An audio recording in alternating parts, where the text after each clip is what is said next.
Die Jacqueline, wem vorm Computer hockt, da wird vom Herrn Amazon gewiss frohlockt. 20 Backerl, das der Postbot schnauft, ja, das alles hat Jacqueline im Internet gekauft. Zu ihre 100 Paar Schuhe, noch 5 neue dazu, weil Schuhe hat man wohl niemals genug. Aber die Jacqueline ist da nicht allein, fast jeder tut das mittlerweile so tun. Das Schuhgeschäft im Ort hat pleite gemacht, dem hat der Herr Amazon bloß Ärger gebracht. Nicht anders ist das Geschäft mit dem Lesen, der Herr Amazon beherrscht auch das Buchwesen. Und das Büchergeschäft neben der Schule macht bald zu, weil dort verkaufen sie nicht mehr viel. Genauso geht's im Elektrogeschäft, weil jeder die Preise vom Internet möchte. Auch der Modestadel ist insolvent, kein Umsatz, das ist sein Argument. Dem Farbenhandel und der Drogerie geht's genauso, das Geschäft ist hin. Unser Ortskern wirkt wie eine Geisterstadt und jeder fragt sich, wer da Schuld hat.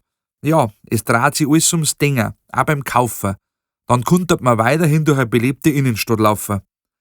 Übrigens, der einzige ist der Totengraber, der nicht zumacht, weil Beerdigung übers Internet nicht einmal der Herr Amazon macht.